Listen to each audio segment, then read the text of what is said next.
My mother came to live with me. We'd built a bedroom downstairs and a bathroom for her, so she stayed with us. It was unofficial, but she stayed with us all the time at this point. And after 12 or 13 months, she developed bowel cancer.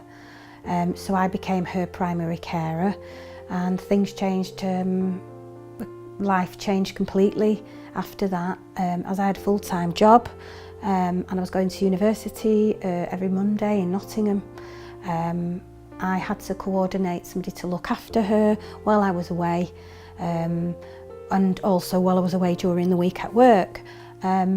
Sometimes that didn't always work out, because I found on some occasions, if I asked members of my family to come around and look after her, they'd come around all together and all spend the afternoon. So she had loads of company during the day, but then nobody in the evening, and it'd be 8:30 when I arrived home on a Monday anyway from Nottingham, and I'd find that she'd be there alone, and she may not have taken the medication, and she'd maybe not had anything to eat.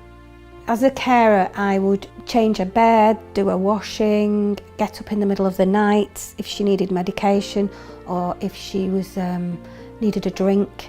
I would cook for her, go and collect her medication, go to the GP and deal with this, pick them up from the hospital. Sometimes when she was let out of hospital, we would have to go back the following day for the medication because it wasn't ready. There was obviously cleaning a room, which, you know, this is your mother, so you don't mind doing any of this. I'm not complaining about this. It's more that there should have been more support out there, or signposting to give me support if it was necessary or I needed it. But I didn't find there was anything available. If it was available, they certainly never told me about it. Even after the death, you know, there was no support. There was nobody there to say, are you okay, you know, and for your loss, you know. Yeah.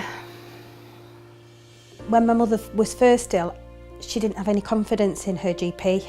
She felt that he thought she was wasting his time if she'd go for like trivial things. So at the time when she did become ill, she wouldn't go to him. She just wouldn't go. I even offered to go with her, but she didn't want, you know, so I could explain things, but she wouldn't go.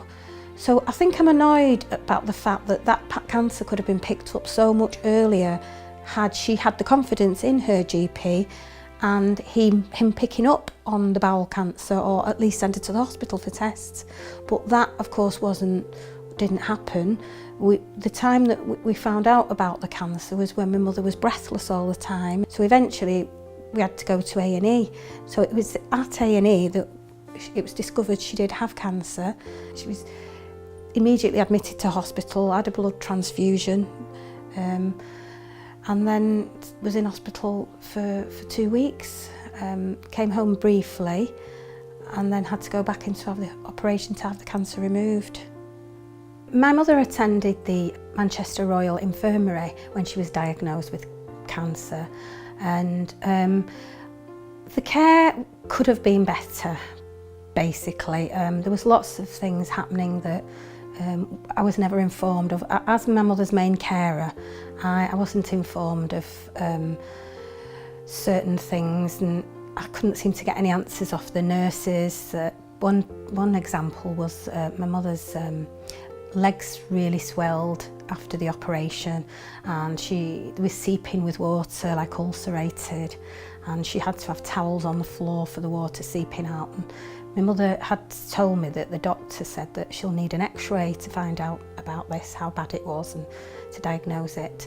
And I was waiting every day, going in after work to see what had happened, had she had the x-ray. And when I brought it to the attention of the nursing staff, they said that, you know, there are other people and they're very busy, and I did understand this, but for somebody whose legs are swelling by the day, and for me no doctor to come and have a word with me or not get any information about it, I did think it was quite poor. We should have sat down with a meeting, looking with hindsight, with medical staff, and discussed exactly what was going on, because I had no idea what was causing this at the time. I felt, as my mother's primary carer, there was lack of communication everywhere. My mother constantly told them to inform me of what was going on, but instead, if I was at work one day and my sister went in, my sister would be told what medication to give her, what to do with it, when she's got to return to the hospital, and I'd be in the dark. It was a constant battle to get information about what medication my mother should be on, what was going to happen next, what stage are we at with the cancer. It was a constant battle all the time to get the correct information given to me as the primary carer. We were involved with social services and we were involved with the district nurses coming down around twice or three times a week to bandage my mother's legs because she had these ulcers. And I did feel that I did ask for a bed, because a hospital bed, so my mother could get in and out of the bed easier, and because they rise up and down as well, and it was going to be more comfortable for her. And I asked and asked, and different people would get back to me and say, oh, we can't fund it at the moment. Social services would say that, so would at the NHS. We can't fund it. Then I was told they've got lots and lots of beds. It's not that they can't get hold of a bed, it's they want to argue about who's going to fund it. So that went on for weeks and weeks, till eventually somebody did come around with a bed, provide the bed, but it was 4 days before my mum went back into hospital and eventually died. So for all the months and months of arguing over who would fund the bed, we only actually got 4 nights out of it. So I was a bit let down there. I'd like to be involved in the Macmillan Cancer Improvement Partnership, because I feel, as I have been a carer in the past for my mother who had terminally ill bowel cancer, I feel that I should have a voice. I have got a voice, and carers need to be seen as people that are working 24 hours sometimes to look after their relative who's ill with cancer. And what we're trying to do is to change things so that in the future carers do have a voice and are heard, and things can be changed, because there's lots of communication issues, there's a lot of problems out there that people are not aware of, that people like myself, who was a primary carer for my mother, have lived through. It's bad enough living with your relative, your parent or child who's got cancer without not getting the support that's needed and to be put into place.